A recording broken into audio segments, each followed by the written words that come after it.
All right, good morning, y'all. Hope you're having a good Sunday so far. It's taken me a lot of cups of coffee to get to this point.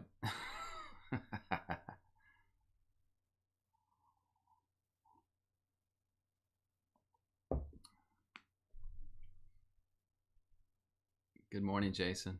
It's good to see you this morning. Armored Raven, good morning, sir.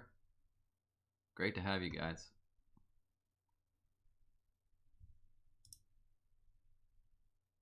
I'm still figuring out the music thing. I'm still figuring it out, man. So, there's all this free music all over the internet. Well, the cool thing about that, actually uncool, is that yes, it's free for you to use on your YouTube channels. You can use it.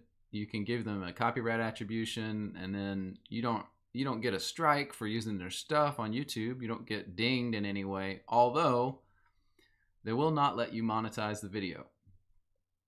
And I probably have mentioned it to you guys, but I have started monetizing the stuff on the channel, and it's only because the traffic to the channel has just about doubled since I started doing that. So the whole point of the monetization is only to get more eyes on the content, and that seems to be happening. So, I may get a check from YouTube for about $7 or $10 a month, which will be, great. But this is really just about getting the word out. So I'm very frustrated with the music thing. You can't use free music, apparently, unless you use YouTube's music, and I hate YouTube's music. I don't want to use anything YouTube has to offer if I can help it. So, good morning, Squiffy Bear, Russell Davis, Lindsay Ball, good afternoon. C. Jones, good morning, and Rick Bowser, good morning. It's good to see you all. All right, I'll go ahead and get the topic list up so you can start looking at what we've got. We already have a list today, but I don't want that to deter you from putting your own stuff on it. So please go ahead and put your own things up here. Add some new things, because what I'll do is if I like the topic you mentioned this morning, I may preempt some of the stuff that's leftovers from last time. I just need to make decisions about that when I hear the topics. So just go ahead and give me topics if you still have new ones you'd like to discuss today. Good morning, Stacia. It's good to have you.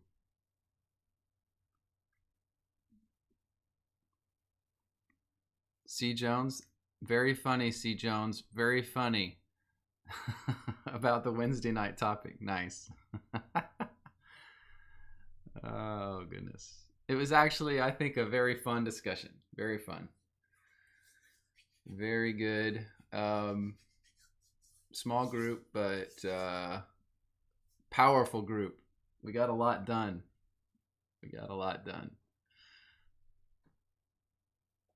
I had some new faces in there, too. It was very enjoyable. Awesome. But you guys can see here on the list so far, we've got from last week, someone mentioned the Quran, and I don't even know how to say, is it chapter verse? Is it 5:110? And that verse actually talks about Jesus. We're going to go there and actually just look at that and see what the Quran says about Jesus Christ, and discuss it a little bit. And that was requested by Hound Jog, which I haven't seen yet, but hopefully we'll see. Good morning, Deborah Miller. It's good to have you. I think that's the first time I've seen you in the chat, so welcome. Good morning. Then the other topic, the second we've got here is the millennial reign possibly spanning through the dark ages, and is that why history is so wonky? And so that's actually a very deep topic. I will give it a very cursory discussion starting point, and if you guys have comments as we go, then we can talk about that. That's actually something I'm studying on, so trying to get some information in order to present a full video on that, perhaps.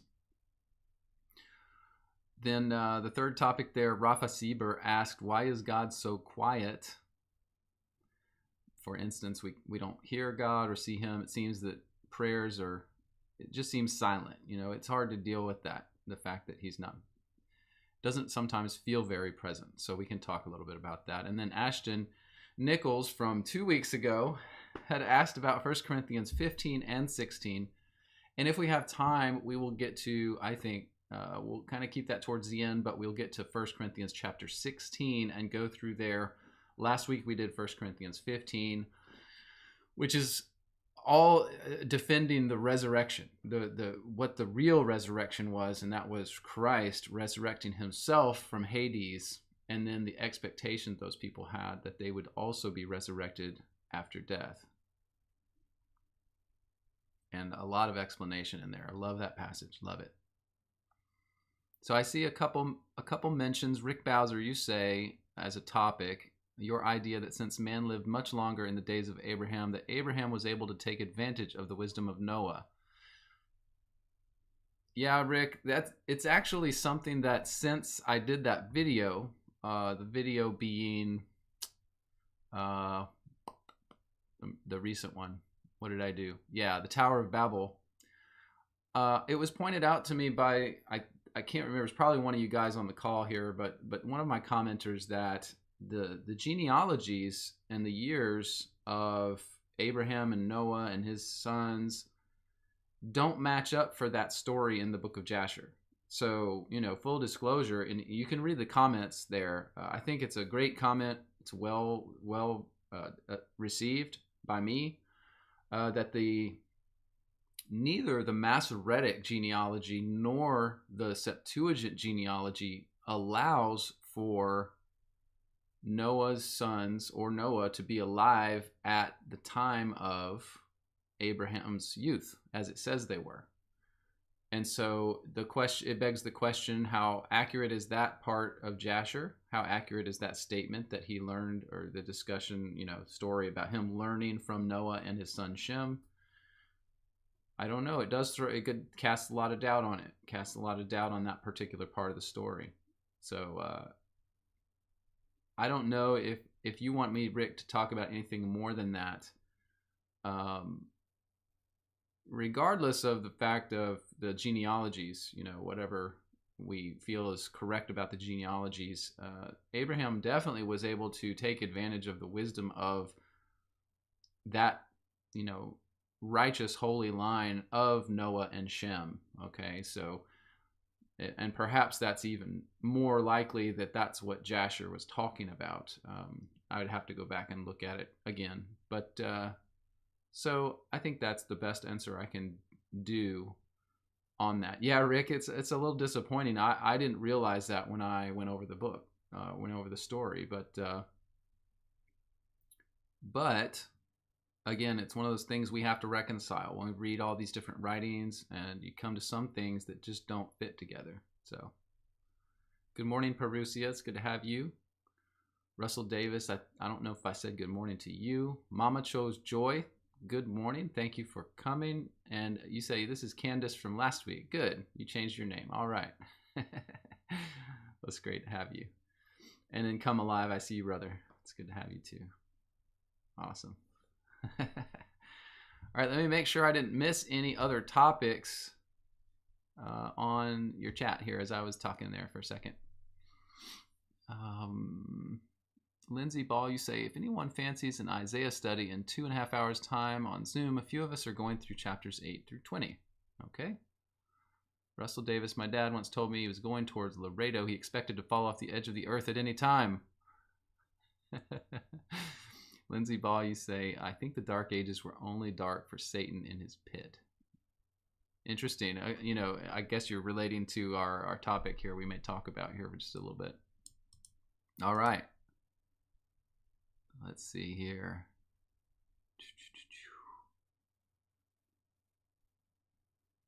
I'm looking at this thread y'all are talking about on Rebecca. Isaac marrying Rebecca. Interesting. Okay. All right. I think we'll about start to get started here. Stacia, my thoughts on the Chinese spy balloon. That's a perfect topic. I love that topic. I have thoughts. I mean, I can share them. I don't know if they're any better than you guys' thoughts.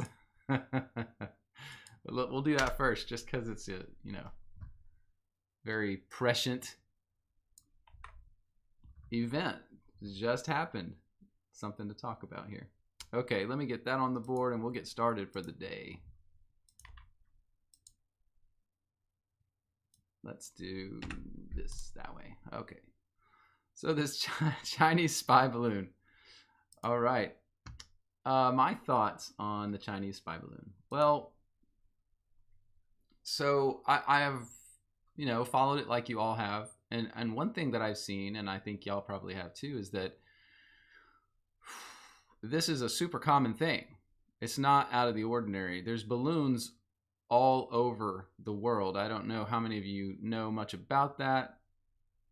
There is NASA and I believe it's the Air Force are the two single highest consumers of helium in the world. And I've heard lots of stories about people that want to buy high altitude balloons having trouble because those other, big organizations that use them buy them all out. Like they get all of them. And it sounds like they have balloons all over the world, constantly in the sky at every moment of every day, high altitude balloons. What are they doing? You can ask that question. I don't know for 100% sure the answer to that question. I know Google is also on that list of high consumers of helium and balloon material. And so is Google using that for their satellite view? Is DirecTV using that for their satellite TV? The list is infinite, right? What are they using them for? By the way, they have capabilities of having those balloons stay up for very long periods of time. They're not like the balloons you buy at Walmart and they go up and they, deflate in a day. These stay up for days and days and days and days, possibly months. I don't actually know the longevity on the balloons, but they just stay up there and they are maneuverable, as you saw by this example with this quote Chinese balloon. In the 3 days that we were tracking this balloon, right, it traversed the entire United States. That's actually pretty fast. It's pretty stinking fast. They definitely carry surveillance types of equipment, maneuverability equipment, you name it. What would they want to put on those things? So that being said, we know there's lots of balloons up there from many different countries, many different entities, flying balloons all over the place all the time. So this one appears, and the media tells us it's a Chinese balloon, right? Someone says out there, oh, we have intelligence that we know it's a Chinese balloon, right? And so we blame it on the Chinese. The Chinese say, yeah, it's our balloon. And you shouldn't shoot it down. And Biden says, do y'all remember this? First day, Biden said that he told the Pentagon to shoot it down, and they didn't do it, right? They said, we don't want to shoot it down because we're afraid of the collateral damage of if it lands on people or whatever. Well, that's just the most ridiculous actual cop-out I've ever heard, because the Pentagon knows that 99.99999% of the land area of the United States is not occupied. So that balloon had been over unoccupied territory for most of its flight. So that was a farce. The fact that Joe Biden tried to tell the Pentagon what to do was a farce. The idea that it's a Chinese balloon, we'd have no idea how to, confirm that, right? How would we confirm that? We have to take the word of the media. All this other stuff, it just, and then it's shot down right off the coast of what, North Carolina, South Carolina. And so we saw that, I saw a video of it. You probably did too. Looks like a jet flies by, shoots something up at something, and falls down, right? Okay, so there's all this. But then the other part of that is that people also saw things exploding over Montana, which is where it was first sighted 3 days ago, right? So I'll just tell you, the whole story doesn't make much sense. It's just ridiculous that we have to put up with the nonsense that we're being fed. Um, I get the feeling that it could have been a balloon from some group that is not China and is not not the Pentagon. It's not. It's not us. It's not China. There's probably another group. I mean, who knows? But there was some speculation online that it was, from China, and it was filled with new viruses that are unleashed now all over the United States. I don't think that's true. Those balloons, if it was the balloon that was on the pictures, they don't have any payload. There's no payload. It's just helium. They have no way to there was no place to store any huge payload of, anthrax or fentanyl or COVID-20. So I'm not too worried about that. I think this was something else. I think it was probably a distraction. While we were all paying attention to that news story, and in fact, while all the independent media was also paying attention to that news story, what else could have been happening? What else was happening? I just don't know. So I think that that's my thoughts on it. I just know that most of what we know about that thing is probably wrong. It's probably wrong. It just seems like a big debacle. I'm just sick of this kind of stuff, right? Get it over with. Play your little games and let us know how it ends up. I'm sorry. It's just so frustrating. And the sad part is we get all tied up in all these things. We get tied up in it so badly. It's just emotionally wrecked thinking, oh, it's a Chinese balloon, we're all going to die or whatever it is. I mean, we can't let that happen. We can't let that happen. By examining the facts like we just did, like I was just talking about, we just don't have many facts. So coming to conclusions that are scary or sad or apocalyptic are dangerous. It causes a lot of stress. So I try to just stay back from this stuff right now, eat my popcorn, so to speak, and watch it all unfold, because I'm doing the best I can. I think you guys are too, with what I've been given, which is this life and these talents or whatever it is. So we just go on. We just do what we can. But yeah, the space balloon or a spy balloon. Spy balloon. Let me take a look at what you guys are talking about now. Let's see here. Let's put the chat up on the screen. Was just coming to say that about NASA being a huge consumer of helium. It's totally a satellite. Yeah, there's a lot of that going around here. Agreed. C. Jones says it's a satellite. Welcome to what our satellites really are. I have video of them launching these balloons with big, mechanical or, computer things attached to them.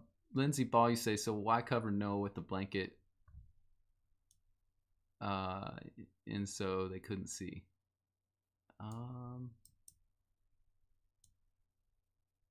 Oh, Lindsay Ball, you had asked about uncovering Noah's nakedness.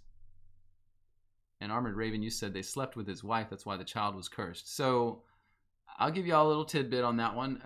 I mean, it sounds like you kind of know this, but I'll just tell you, the Hebrew phrase of uncovering the nakedness of a man was specifically related to his wife. So it's much more likely, like Armored Raven is saying, that Noah's wife, when Ham uncovered the nakedness of his father, it was probably had something to do with his mother. Probably had something to do with her. And, I guess we can assume it might have been, that he had intercourse with his mother, which is terrible. But even just uncovering her was considered an insult, terrible thing. So anyway, that's what I think happened there. And there's other scholars that say the same thing, but I think Armored Raven, you're on the right track with Noah and when Ham uncovered his nakedness. And Lindsay, you ask why they would cover Noah with a blanket. I think it's about covering him and his wife. I mean, probably were naked there together or whatever. So anyway, I just thought I'd add that little tidbit. I have read a little bit about that.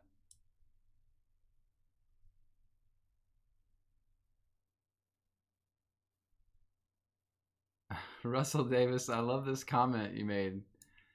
You say, you might have to be older to get this, but once I went to church and the preacher didn't show up, so we didn't know what to do, and we sang Just As I Am 98 times. That's great.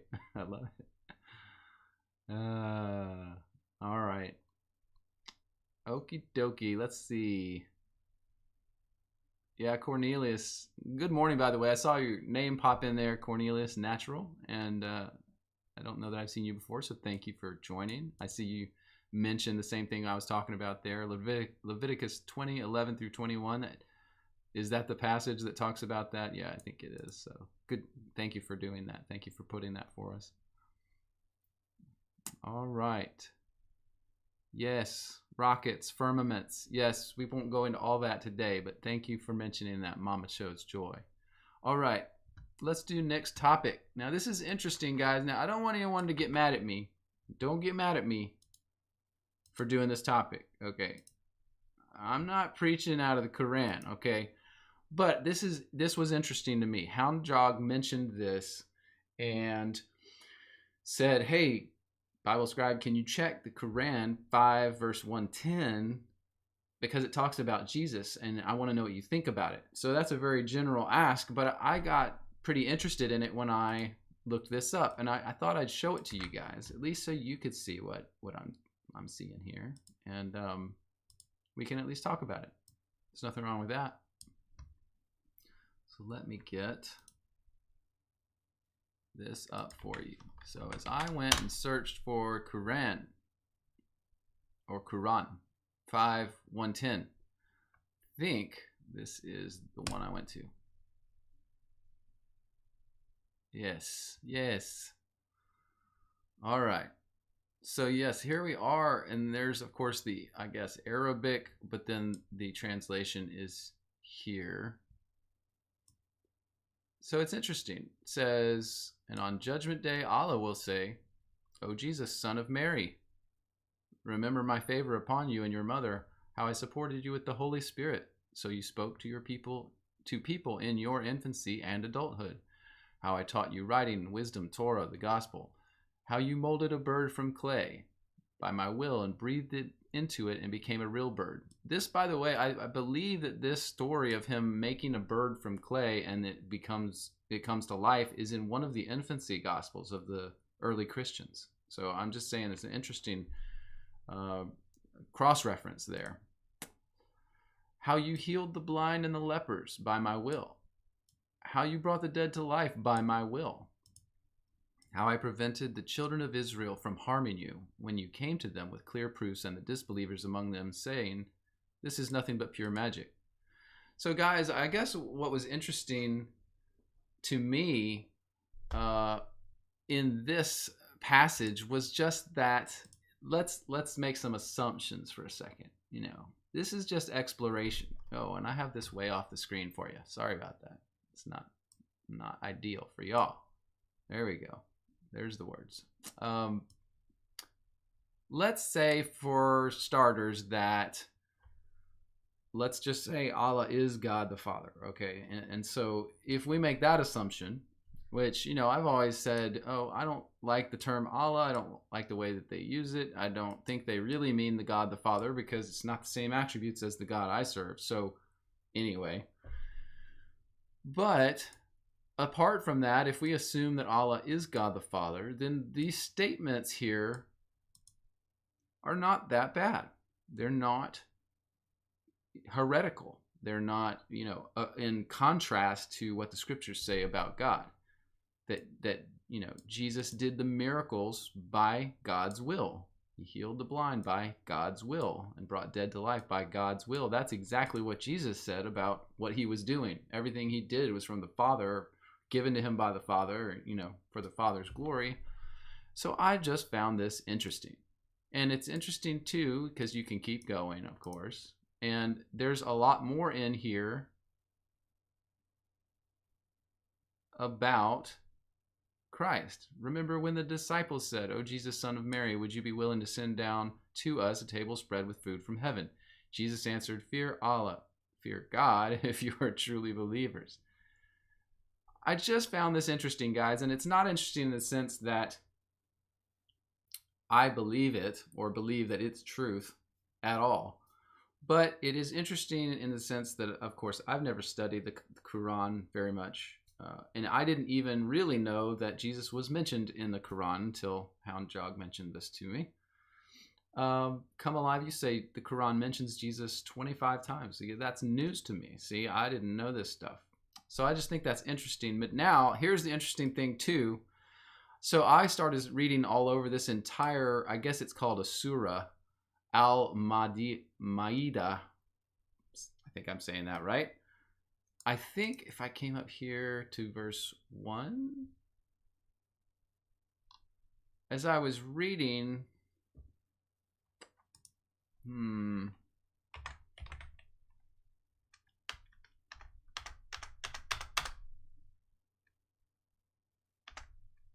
trying to find it. I saw a mention of, oh, it's going to be hard.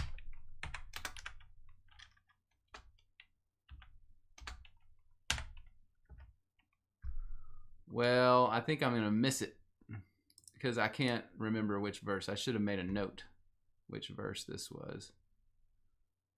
But anyway, I saw a mention in the same surah here about the Kaaba.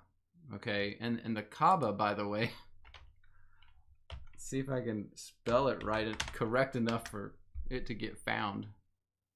Yeah, the Kaaba is this thing. I don't know if you guys have seen this before, but this has a lot of dark relationship to, you know, for one, pagan idol worship, and what they do, their ceremony of this Kaaba thing in Mecca is very just wrong. I mean, it's just not good. They come and they all, you know, they have their pilgrimages to Mecca, and they all walk around this thing. They touch it, they kiss it. And I wish I probably should have more information about what this thing is. But I think that the relationship that most people talk about is, like you're saying, Armored Raven, to Saturn. It's just the strangest thing. And I need to do more study on it, because this is just, to me, a very pagan ritual that they do. I can't see a good reason for it. But again, I need to study it more. I wish I had better answers in this case, but what kind of monument, weird thing? I know people have talked about, when I've looked at this in the past, relationship to aliens and all sorts of weird things, and it just seems like another pagan ritual. So Cornelius Natural, you say, isn't it connected to a rock falling from the sky? I think that that's true. I think that is true. You know, might as well look it up real quick. Let's just see what Wikipedia has for us, because we love Wikipedia so much. That's a joke, by the way. That's not it.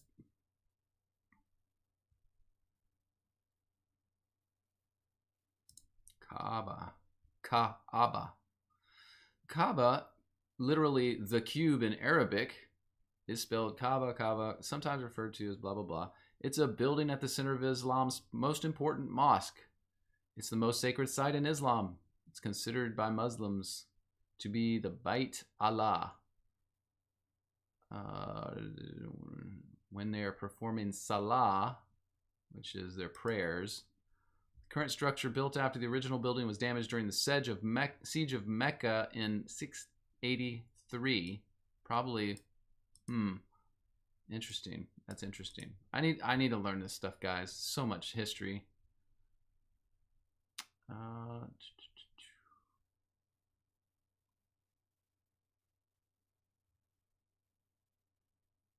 Yeah, well, it's going to take time for me to understand more. Maybe that's something I can take as a task for next time. or a task in general, I would be interested enough to make a video on just what is the Kaaba and what are all the connections to it. Chris G, it's good to have you this morning. Is that Chris? Yeah, I think I know who you are, Chris G. You changed your name on me. You said you remember reading once about it falling from the sky. I think that's correct. Come Alive, you say the Quran literally says Allah can't have a son because they would be in competition with each other. Yeah, interesting. Yeah, they obviously have a clouded vision of who Jesus is, as far as I know. But again, I feel like now I really need to study it to understand what it is so I can represent it correctly. And the reality is, guys, really that the Muslims themselves don't know their own book very well. I mean, really, just like Christians, most of the Muslims just barely know their book, I think. I think if they saw some of that stuff, they might give Jesus a little more credit. But Lindsay Ball, you said you'll send me a video. Good. I like it. I want it. Armored Raven, they object to the divinity of Jesus and say he was not crucified. Wow. Well, that's crazy. Patrick Schmidt, good morning. Good morning, sir. All right. Well, that's all I've got on that one. I wish I had more. I wish I was smarter on the Quran, but I'm not. So we'll move on then to our next topica. Next topic is Katie Turner's. And I think, sadly enough, I don't see Katie Turner in the chat, but we're going to do her topic anyway, because I think it's one that a few of you might have interest in. So her question is about the millennial reign, and did it span through the Dark Ages? And if so, is that why our history is a little messed up? So to give just a brief background, I have a video or two on this, but the likelihood that our chronology is probably messed up and incorrect at this time, and that it's not really the year 2023 AD, meaning it's not really 2023 years since Christ was on earth. There's just a lot of speculation then, of course, around what's our true chronology. Most people agree that the chronology isn't perfect. Of course, most people in general and in the scholarly world would say that it's only off by a few years, maybe between 0 and 50 years, right? But I don't know that that's the case. A lot of people now are starting to think that the chronology is off by possibly hundreds, even up to 1,000 or more years. And I don't necessarily, I stand on this right now. I pretty much feel like there's probably around 300 to 500 years of messed up chronology, meaning years that should be taken out of our calendars, so that it's really like 1500 AD, 1500 years since Christ. That's just my own personal opinion. Again, the study required to feel solid on that would be enormous, and I've only done a small portion. So that's the best I can do at this point. But Katie's question here about the millennial reign spanning through the Dark Ages is related to that. I think she's getting at, because the Dark Ages was this, quote, dark period where, our history books, we have history about them, but it's very slim. It's weird. And I think what I wanted to do here for this part is kind of show you, I'm starting to study this because I want to know too. And my goal in my current study for this time period, during the millennial reign, we know Christ said, or John wrote in Revelation that once Christ did all those things in 70 AD and accomplished everything, accomplished a lot of the Old Testament prophecy and most of what Revelation talks about, but then there would be 1,000-year reign. And so that started at that time and went 1,000 years. So regardless of where we are, it seems likely that has already passed, and that would have encompassed that period we call the Dark Ages, right? That the Dark Ages being, I think, what do they say, like 500 to 800 AD, or maybe a little further than that, was the Dark Ages. So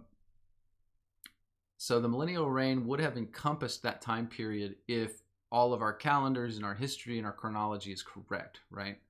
So Katie's question is more about, I think, what were the Dark Ages and why is it so cloudy as far as what occurred there, and could the millennial reign have a relationship there? Like maybe the Dark Ages is a cover. Maybe the Dark Ages is a cover for the millennial reign, is what a lot of people speculate, right? And Come Alive, you say they usually put the Dark Ages as 500 to 1500 AD. Thank you. I appreciate it. Yeah, I was talking out of my, left hand. So,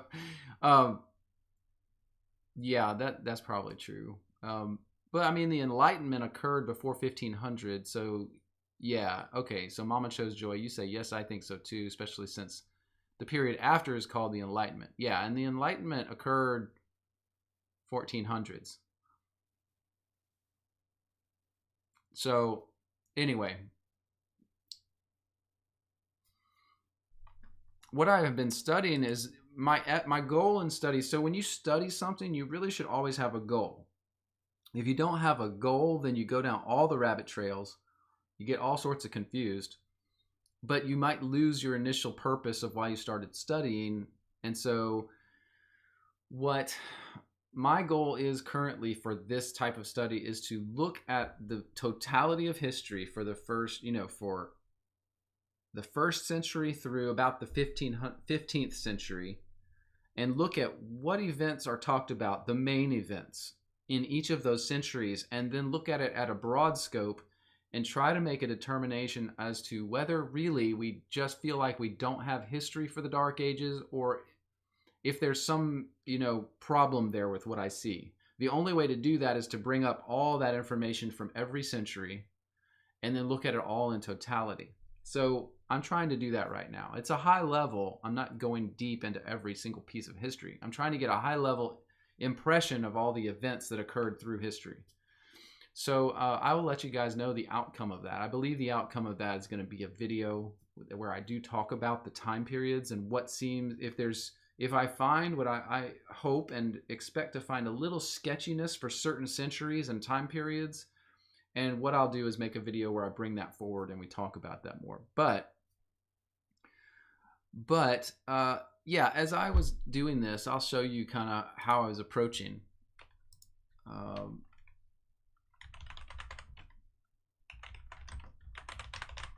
So let me see if I can figure the exact page. Let's see. So the history of each century is kind of like what I was going in. Yes, list of decades, millennia, centuries on Wikipedia. Now, Wikipedia is not the best source by any means, but there's so much information that it helps with a kickoff on a study. So what I did was I came here, and of course I'm not at this point interested in BC, so this is all BC. And, this is Wikipedia's attempt to list information about every single millennia and every single century. So then I came here to the first millennium AD, and I started going down. I'm going century by century. So first century. And then they have these good bullet points in each century of events and things that occurred. So what I'm trying to do is compile all that into a format where I can look at it all a little easier and just see it quickly at a glance and start making conclusions based on what I'm seeing. So this is interesting though, because I will say I'm already starting to get up into the 5th century, but when you do that, the events seem to be, I don't know how to put this, just there's less detail, there's less events generally. It's all Roman. All of the history of these centuries is Roman. So when you get in the middle of the Dark Ages, that's the only history they're giving you. They say, okay, here in the 5th century, they're saying that the city of Chichen Itza is founded in Mexico. Well, so to find that out, I would have to go to like very deep sources to see where that information comes from, right? Lindsay Ball, you mentioned Joseph Scaliger, that he wrote a lot of the history. That's what a lot of people believe. That name, Joseph Scaliger, and I believe he was a Catholic. Was he a Jesuit? I believe he may have been, but that he wrote a lot of history into the books. So it's a very interesting postulate. But I'm just saying, as I'm starting to dig into each of these centuries and go through them one by one, it's like this. It's whereas, for instance, in the first centuries, right after Christ, there seems to be more detail, more information. And then the further you go into the Dark Ages, it's like, it's hard to, pinpoint all the detail of the histories. So this may actually lead me to search a different way as a secondary effort. So after I've got a view of all these centuries, what I'm going to do is start finding the specific historians that give the information on the centuries, the sources, right? Because that's what we don't do, honestly, most of the time. We get irate about something, we hear that there may be a problem with our history, we hear this about the Dark Ages, and then we make conclusions without knowing any of the information. So I'm not saying all of us do that, but it's a tendency we have, because it's a lot of work. It's a lot of work. And I've been hesitant to do this work on this type of topic, but I feel like I'm getting to the point where enough people really want to know that I also really want to know that I'm starting to dig in. So this is a very preliminary, but I just wanted to show you kind of what I'm starting with, trying to make sense of some of these centuries where it's called the Dark Ages, and make sense of the history that we're given. And to be honest, it's a little frustrating because, like some of you are saying, we may not be able to know the history. If Joseph Scaliger made a bunch of history up, then how would I ever know that, right? How can I know that? This is the problem right now with a lot of this stuff, is that we just don't have the information. And we don't, if there's information out there, which there might be, it's hidden, right? It's not given to us. So it's just very frustrating. It's overwhelming, but I'm trying to do the best I can right now to move towards an answer in this particular arena of the Dark Ages. I think it's something that a lot of people are asking about. Come Alive, you said the Jesuits wrote all the facades. I've got videos of people whistleblowing against the Jesuits, saying they were trying to take over all the schools and churches in America, stuff like that. So it doesn't surprise me when you say that kind of thing. Now, I have a lot of people too that defend the Jesuits sometimes, but I don't know. The Jesuits don't seem to have my best interests at heart, nor did they ever seem to. So let's see. What else you got in the chat here, guys?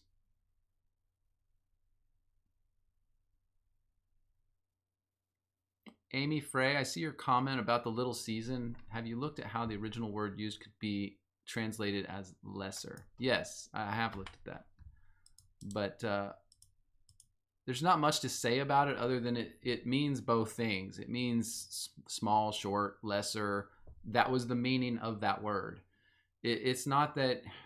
So when we're translating Greek, it's not about if it could mean this English word, then it meant that. No, it usually means all of the English words that are possibilities for translation, because their language was just different.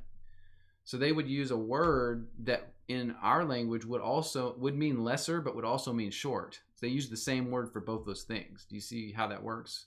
It's an ambiguous word in Greek, and we have more specific words in English, so it's not a perfect translation no matter how you slice it, right? So anyway, that's a little comment there. John Doe, good to have you this morning. Good to have you. Just checking your comments, make sure there's nothing else I need to get. Homeschooling you're talking about. Homeschooling is a good thing, I think, especially in the current day and age. Cornelius Natural, you say, Bible Scribe, is there anything new on Simon Magus? I love that study. Cornelius, that is a great comment. Thank you for mentioning that. I haven't studied, I think, any more on Simon Magus, but if it's something that is interesting, perhaps I could dig a little harder in some other sources, find some other sources for that information, just see if there's any more. I would be willing to do that. I'm going to put it on my list just for my notes. Maybe I'll do something like that soon. Homeschooling, Amy Fry, you're saying it's important people don't get too hung up on it meaning short. Yeah, I agree, Amy.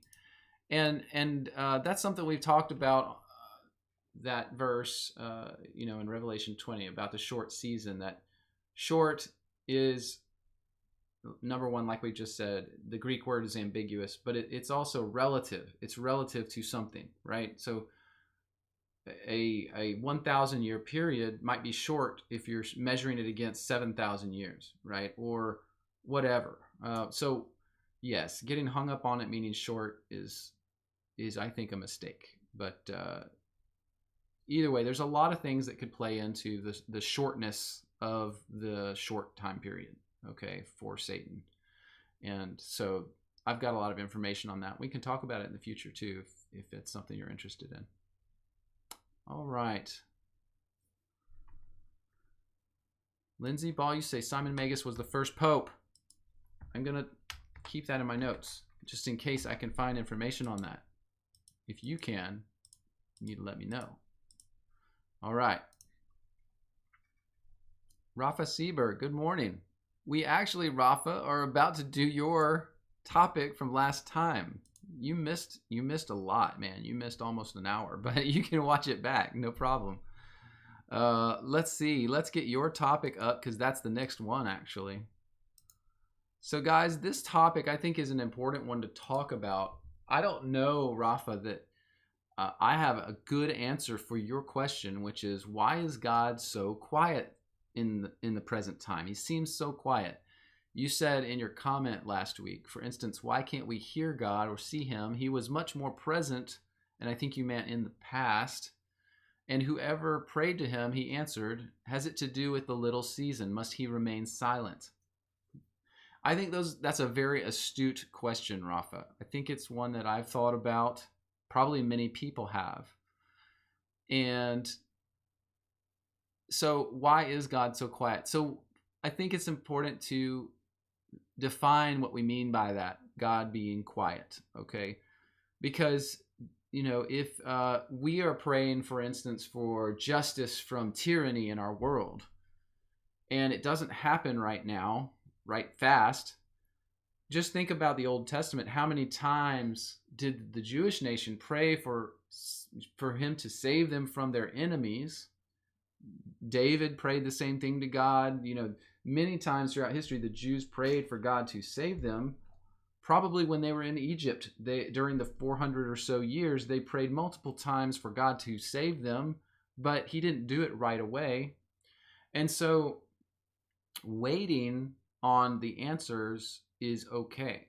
And maybe they had some of them during that time period where they were saying, why is God so quiet? He's not answering us. Why doesn't he answer us? And then, we do kind of have that as a model, right? The Jews in the Old Testament being just so, their attention span was so short. God would be doing things for them. He would be conquering nations for them. They would be all happy and joyful and happy. And then after a while, they would slip back into idol worship and stuff, probably because they felt like God wasn't loud enough for them, right? He wasn't still talking or doing stuff for them. And so I think we do need to be careful and self-examine about whether we're asking God to be visible at a time when it's just for our own edification. Because we are talking about the Most High God of everything here. And so I think in general, quietness is a relative term of God. So we do need to be careful. Now, I will say, just from a human standpoint, wanting God to talk, wanting him to answer you, wanting him this, wanting that, wanting to feel close to God, I think is something that each of us has to deal with on our own, in our own way, right? I mean, there was a time when God sent his own son into history, and you could have, if you'd been alive at that time, walked with Jesus Christ, and he would have told you all about the Father. But at the same time, the Father wasn't hovering over him in a cloud as he walked through the shores of Galilee, right? As he walked along the shores or through the mountains in Galilee. So as people were listening to him talk, they weren't seeing God in the clouds. It was just Christ standing there telling them about God. So even when God's own Son was present on the earth, there wasn't a huge manifestation of God in that moment when he was on the hillside of Galilee, right? But then in 70 AD, God had an enormous thing happen that everyone saw, but they didn't obviously see God, so I don't know. It's a very relative term to discuss if God is being quiet or not. I see God doing things every week and every day on this channel. Not that my channel's so special, but I'm just saying when people are working towards godly things with each other, I do see God in that. And so that to me is not silence. That is him working and acting between you and me, between all of us. He's doing something special. And so I see that as a very big evidence of God right now.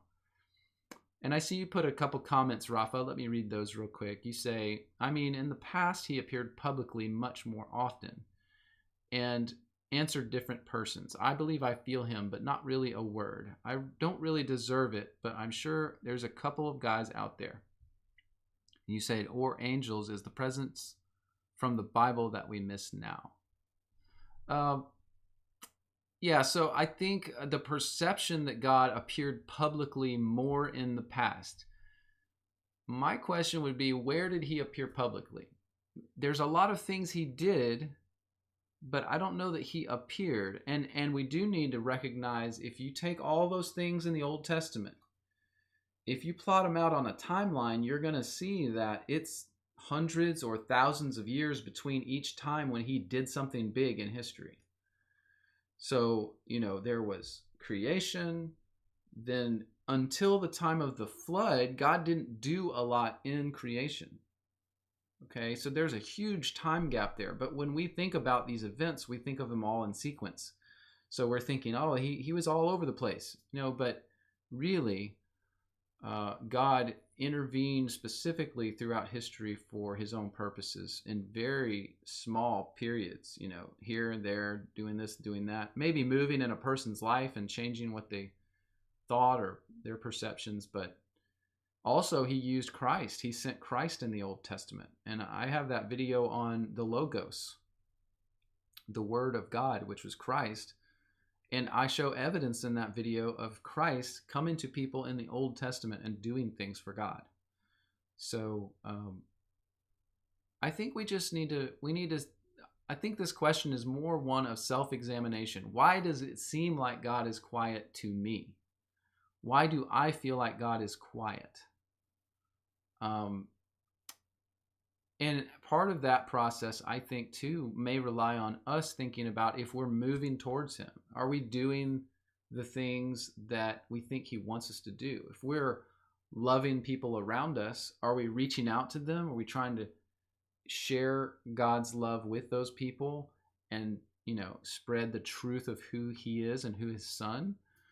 And so what I have found is that the times in my life when I'm doing that more, when I'm reaching out to other people, that's when I feel God's presence the most. And I see his work the most in myself and in other people when I'm reaching out. And so in a time where, like Jason Sumner said, which you're trying to be funny, Jason, I get it. It's funny. You say we're too busy allowing ourselves to be distracted by the balloons. I think that's a little true. I think you're probably right. Like we're not thinking as much about God. There's a lot of nonsense going on in the world right now where we're distracted by it, right? We're distracted by it. If I let that distract me from doing what we're doing on this channel, I think that would be a bad thing, right? And so anyway, I think that's actually a pretty good comment, Jason, on the balloons. Yeah, we are distracted. Squiffy Bear, I heard you mention there that you felt a little, like God was at a distance right now. And I get it. I understand it's hard, especially when hard, bad things are happening. It's hard to see him always. It's hard to feel like he's close. But I think he is. I think he knows. And, I know that people are praying for you. So I think that in that alone, you should see the hand of God. I think that's true. You say, pray and it shall be given, seems to indicate that he hears our every word. Well, I mean, if we have Christ as our high priest and the Holy Spirit intercessing for us, how can he not? How can he not hear our prayers? Of course, we may impede that if we're living in sin in some way, or we're grieving the Holy Spirit in some way by our own sin. Say, Matthew 7:7, ask, it will be given to you, seek and you will find, knock and the door will be open to you. Yes, that verse to me means a lot more now than it ever has in the past, Squiffy Bear. Like, the more we're moving towards him, and I think that to me that's what it's talking about. If you ask, if you seek, if you knock, if you're moving towards God, he's going to open that to you. He's going to give you understanding, give you knowledge. He will open opportunities to you. I think that's true. I think that's true. Rafa, you say, I feel his presence. You say, I only had the impression that in the Bible there were much more prophets, angels, words in the clouds, but you were right about all the span of time in the Bible. Right? It's a little more time span than we probably think about more normally. But I will say this, you mentioned prophets. There is verses, I believe it was in Zechariah, that said after the time of the occurrences in 70 AD that all prophecy stopped, dead stop. And that prophets would be so ashamed of receiving visions after that time that they would be stoned or killed or hide so that people wouldn't know they were prophets. Because after the time of Christ, no more prophets. So a lot stopped at that time.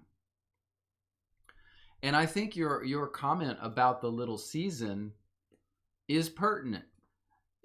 Okay, so guys, think about this. According to what I've studied, I still do and truly believe in a 7,000 years of human history. That's based on some of the older prophecies in different books, different writings. It's also based on the Jewish notion of history. And it's also based on the understanding that history would follow the 7 days of creation. That's what the Sabbath is a reference to. It's actually a reference to all of history, that God would work in the first 6 days of creation. On the 6th is when he sent Christ, the year 5500. And then in the 7th 1,000-year span of creation, that would be a Sabbath period, a rest period.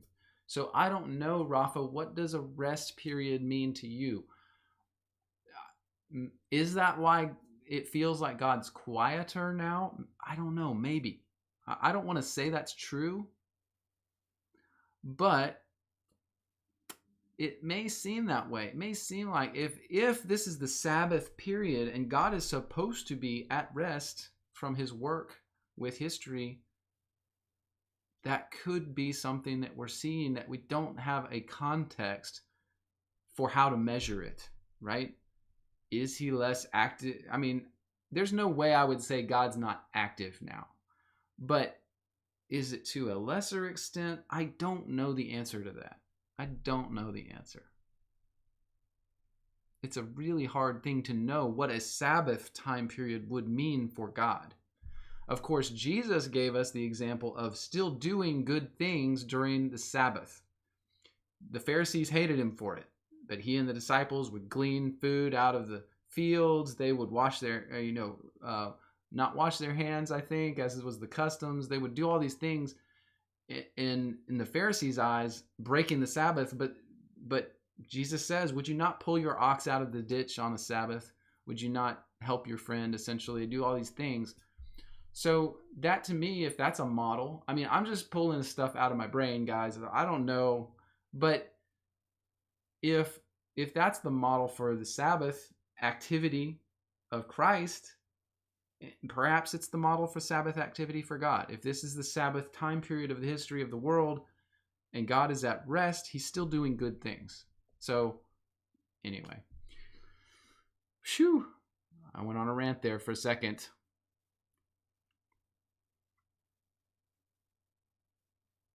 Yep.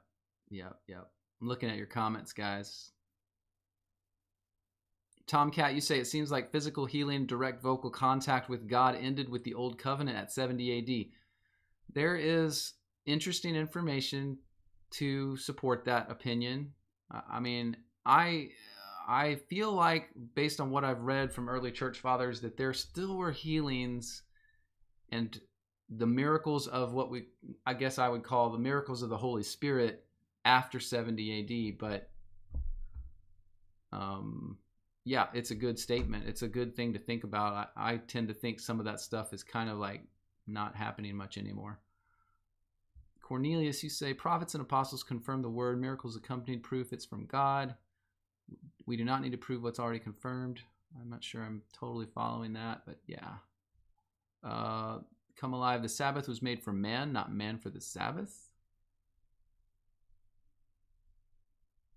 Squiffy Bear, you say, and I think this is a correct statement. If we shared our own personal testimonies, perhaps we'd have a different take on how vocal God actually is in our lives. I think that that's probably true.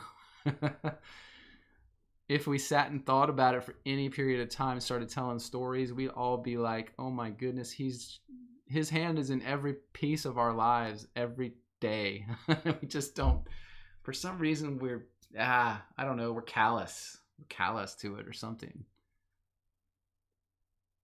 All right. Amy Frey, you say you personally know multiple people who were healed by prayer physically. So obviously the Holy Spirit still heals. I agree. I see that happen. So I agree with that for sure. All right. I think we'll just go on to our last topic of the day, our last main topic, and that is a big one. 1 Corinthians chapter 16. All right. So, we'll do what we did last week and take the last little section of our time here together to read 1 Corinthians chapter 16. Let me get that up on the screen for you. Bible Hub is my favorite. And we're going to 1 Corinthians.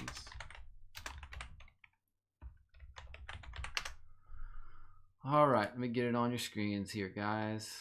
We can look at this together. Zoom in a bit so it's bigger for you. So if you remember in 15 last week when we read this, it's all about the resurrection. We learned about the way the body would go into the ground and then be raised again after, when he wanted to take us to heaven, he would raise the body, the spirit from Hades, and join it again with the body that was sown in the ground like a seed and then raised again and then taken to heaven. Okay. But we never saw examples or anything talking about that would be on earth. And we discussed that a little bit. Regardless of the fact that Christ did resurrect some people during his ministry, and that there's a few small testimonies of people seeing people that had already died come back to life in 70 AD, at the time of the resurrection of Christ. The overwhelming evidence is that resurrection and rejoining to your physical body, but it's remade, is a thing that happens after death, and then you're taken to heaven if that's the case. But that was all in 1 Corinthians 15. So let's go into 1 Corinthians chapter 16 and start seeing what it says here and how it might connect to what we read last time. So I'll just start reading. Read along with me, and we'll go through here. Verse 1, now concerning the collection for the saints, as I have given order to the churches of Galatia, even so do ye. Now that talking, I would assume, about a collection of money for the saints, or probably money and provisions. But it says, upon the first day of the week, let every one of you lay by him in store, as God has prospered him. that there be no gatherings when I come. And when I come, whomsoever you shall approve by your letters, to them will I send to bring your liberality unto Jerusalem. And if it be meet that I go also, they shall go with me. So this was a discussion concerning the collections for the saints. And I assume he's talking about him and other apostles working in Jerusalem at the time. So he's telling them how to do it. On the first day of the week, if God has prospered you, have all the people come and give what they have gotten, what they prospered with. Or, based on the early Christian writings, I see this as much as you are led to give, but, don't be stingy. Don't hold back when you have stuff to give for the body. So they would bring down the first day of the week and gather it up and then send it to Jerusalem, deliver it to the apostles in Jerusalem. So that was an interesting thing. It's not a tithe. This is not a tithe. The word tithe in Hebrew means tenth, and this is not a tenth of anything. This is just saying, as God has given to you, come and give, so that the apostles have what they need. Verse 5, now I will come to you when I shall pass through Macedonia, for I do pass through Macedonia. And it may be that I will abide, yea, and winter with you, that you may bring me on your journey wherever I go. For I will not see you now by the way, but I trust to tarry while with you, if the Lord permits. But I will tarry at Ephesus until Pentecost, for a great door and effectual is opened unto me, and there are many adversaries. Very interesting. Some of the history of Paul's journeys there. Now if Timotheus comes, see that he may be with you without fear, for he works the work of the Lord, as I also do. Let no man therefore despise him, but conduct him forth in peace, that he may come to me, for I look for him with the brethren. As touching our brother Apollos, I greatly desired him to come to you with the brethren. But this will was not at all to come at this time, but he will come when he shall have convenient time. Verse 13, watch ye, stand fast in the faith, quit you like men, be strong. Let all things be done with charity.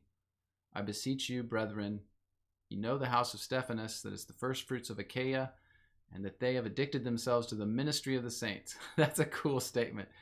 They addicted themselves to the ministry of the saints. I love it. That ye submit yourselves unto such, and to everyone that helps us and labors. I am glad of the coming of Stephanus and Fortunatus and Archaicus. For that which was lacking on your part they have supplied. They have refreshed my spirit and yours. They therefore acknowledge them that are such. So a lot of this is, guys, I think it's a lot of it's about the apostles and how they supported each other. This is really interesting. I love it. In verse 19, now this is called Paul's final greetings. I think this the end of the whole chapter. Yeah, this is the last chapter of the book, rather.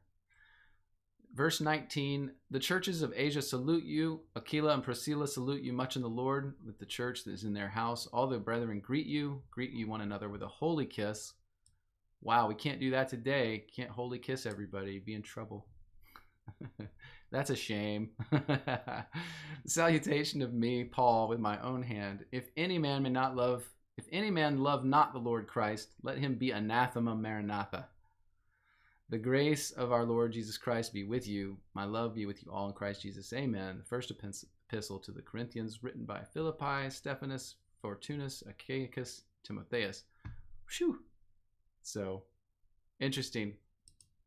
I don't know if that was actually part of Ashton's intent for that verse, for that going through that chapter. I think she meant more the resurrection stuff we did last week. But to me, that's an interesting passage as well. Just seeing how the apostles cared for each other. I talk a lot I have videos on the tithe and why in our modern church, the tithe is just not right. It's not correct at all. It's used as a bludgeoning stick. It's used as a prerequisite for service in the church. Oftentimes, positions within the church are precluded by a good tithing record, or they just don't let you serve. They don't let you do anything, which is ridiculous. And so I think these are the type of passage that does give us an indication of what the early Christians did, and that was that they just supported each other. When there was a need, they supported each other. It wasn't this big deal. And it definitely wasn't something like, if you don't give this much, then you're not going to do X. You know, it's very sad that it's become that in our modern churches. But anyway, I think that's all I have to say about the passage there. We went through it very quickly, so I'm glad we were able to do that. And since we are kind of done with that, I will look up some of these verses y'all are talking about. Let me catch up with your comments here. Let me catch up. We just got a little extra time because usually go an hour and a half, and we kind of finished that one up really quick. So let me see if I can go to some of these passages y'all are talking about. Let me catch up on the chat. Personally, no multiple. Okay, Rafa, you say purify us so like gold and silver. So Lindsay Ball, you say check Job 19:26. Let's look at that real quick. Let me make this Job.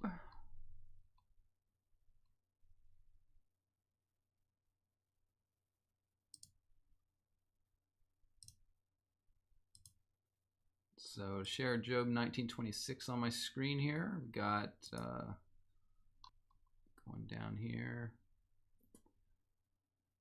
So after my skin, worms destroy this body, yet in my flesh I shall see God. Yes.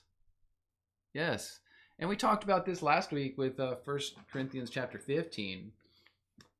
And I referred back to the video I recently done on what's called Josephus's discourse on Hades, because it says the same thing. And that's, I believe, by a bishop called Joseph I in the 2nd century. He says the same exact thing. Your body, when you die, goes into the ground, right? And that's why Christians bury their dead.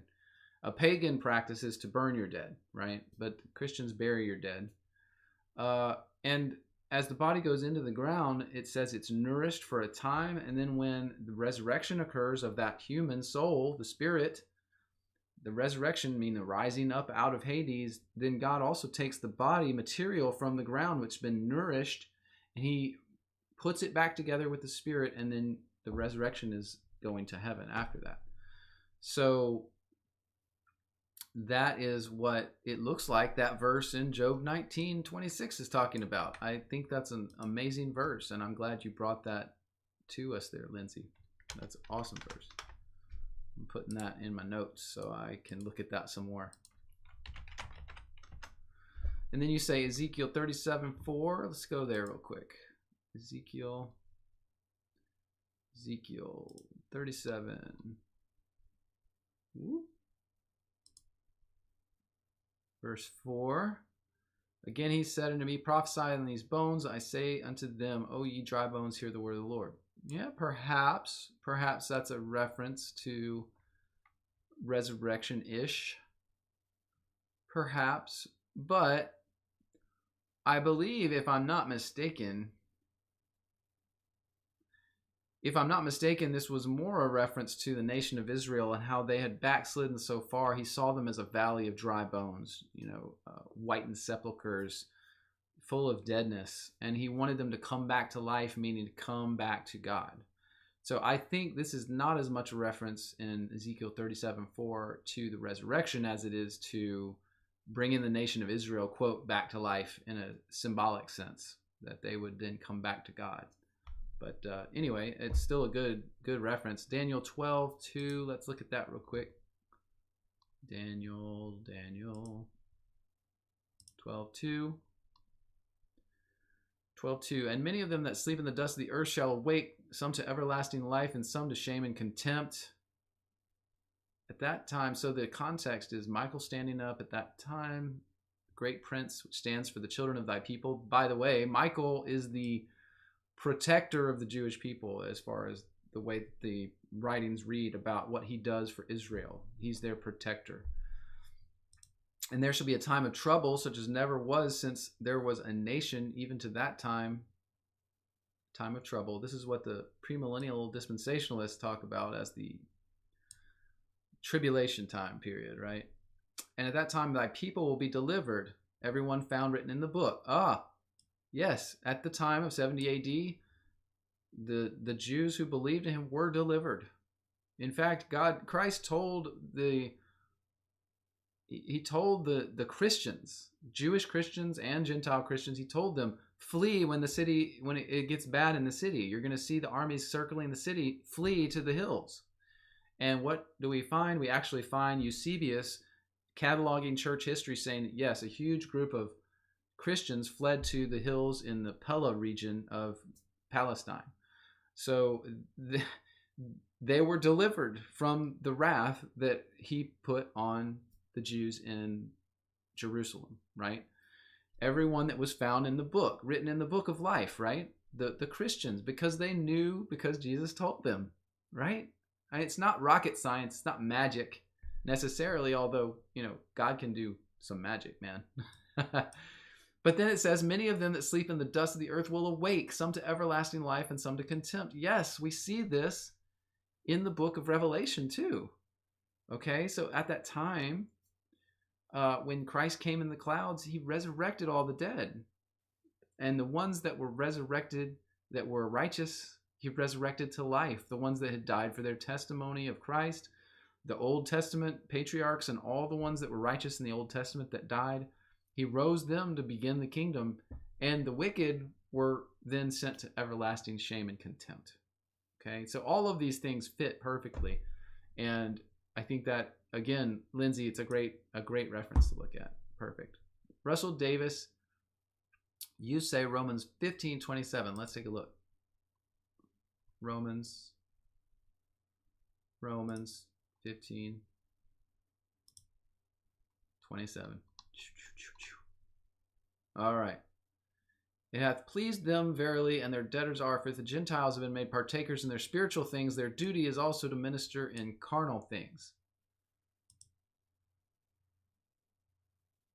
Seems this is on a different thread than maybe what we're talking about, right? Maybe than the resurrection. Let's see here. It has pleased them verily, their debtors they are. Oh, interesting. This is related to the passage we just read, right? In 1 Corinthians 16. Contribution for the poor saints at Jerusalem. It hath pleased them verily, and their debtors they are. Okay, yeah, it's a confirmation. I love it. For if Gentiles have been made partakers of spiritual things, their duty is to minister to them carnal things. Yes, exactly. I love it. So yes, as the ministers were doing spiritual work, they were to be provided for by the church. That's true. That's correct. Absolutely.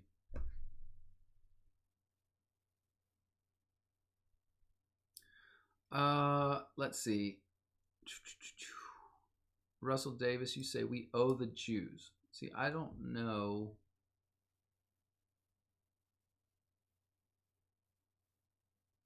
Well, the poor saints which were at Jerusalem, are they necessarily all Jews? I don't know. I'm not sure.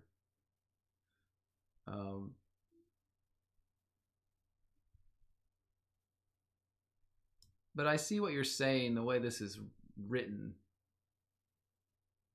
If the ethnos have been made partakers of their spiritual things, their duty is also to minister to them in carnal things. Interesting. When therefore I perform this, sealed them to this fruit, I will come by you into Spain. And I'm sure that when I come, I shall come in the fullness of the blessing of the gospel of Christ. I love it, Russell. You're showing me something that I hadn't really considered before. I appreciate that, brother. I don't know fully, but it does sound like what you're saying. It sounds like Paul in Romans saying something about if the Gentiles have been made partakers in the spiritual things, then their duty is to minister unto them in carnal things. Yeah, but I don't think that the Jews were the progenitors of all the gospel, right? The Jews weren't the only ones preaching the gospel, right? I think if the Gentiles have been made partakers of spiritual things don't just come from the Jews, nor is there anything in the scripture that says they do. So I don't know. I have a hard time being just like immediately, this is saying that the Gentiles do have to give money to the Jews. I don't think that's what this is saying. But it is something I do want to know more about because it sounds a little that way. Just the wording is kind of funky. I go to Jerusalem to minister to the saints. Yep. Interesting. It's interesting. I'll give you that.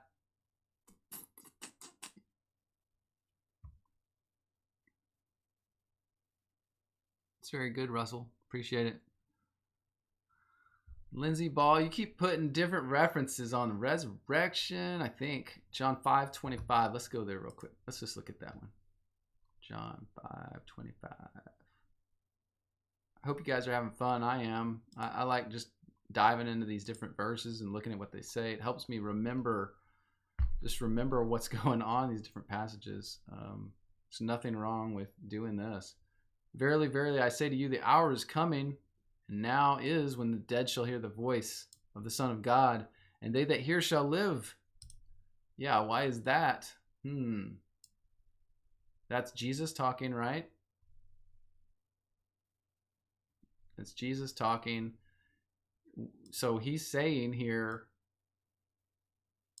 that so you got to realize though that just because they use the word live doesn't mean physical life like on earth. You can live in heaven. You can live being the word. Okay, so this is a concept that I think is important to think about. Their concept of dead meant you were in Hades. Their concept of alive meant you were not in Hades. Like you were either on earth or you were in heaven. Okay, so being alive in the sense, we think of it is a little different, So when the dead, the necros, hear the voice of the Son of God, well, they're going to hear that in Hades. And the hour is coming, because this is Jesus saying, the hour is coming where I'm going down to Hades. And they're going to hear me. What did Jesus do? It says in another passage in the New Testament, he preached to the saints in Hades, right? He preached to the saints in prison. And so they're going to hear his voice, and they that hear it, because that's the ones he went to, the righteous there, down there, when he came back in the clouds, they would live again. The first resurrection, okay? And so, yes, that's exactly what this verse is talking about, is that resurrection. But again, this is not resurrection to earth. It's resurrection from Hades to heaven. And yes, get your body back, apparently. That's what everyone seems to be saying as we keep studying this stuff. You get your body back remade into something a little more special than it ever was. And able, of course, to go to heaven. So, very good passages, though, Lindsay. Thank you for that. That's like a tour of resurrection through the Bible. I'm going to actually, after we're done, I'm going to take down all those references you gave us. And I'm going to use that as material so that as I go study that stuff more, I remember all those passages. That's perfect. Jeannie HH. I think, Jeannie, by the way, I saw you join and I didn't get a chance to say good morning to you. So I wanted to say good morning. But you say, thank you, Lindsay, for posting the 3 verses. For me, your post is an answer to prayer. That's great. All right. All right, guys. I think that's about it. I think we've gone over all our topics, which one of them was a little shorter than I thought today. That's okay. Then we got into some scriptures here at the end, but I think that has been a fun study this morning. We'll have a clean slate next week as far as topics, unless I think a couple were mentioned. Just a couple. We talked a little bit about the little season and the idea of it being short or lesser. I think we kind of concluded that topic a little bit. There's not a lot more that I would say if we did that. And then I did get the request about Simon Magus, if there's any further information on Simon Magus, and I may take a look at that this week and see if I can find more. But just want to say thank you guys for being a part of this each week. And just as one of you said in the chat, it's such a blessing to see you guys, the same names week after week. I just want you to know I do pray for you guys. I pray for what we do here. And if you know anyone else that might enjoy what we're doing, bring them along. Bring them along. It's this is low key. We're trying to just include everybody here. But God bless you all this week. Have a great week, and may you walk with God in what you do. I'll talk to you guys later. Take care.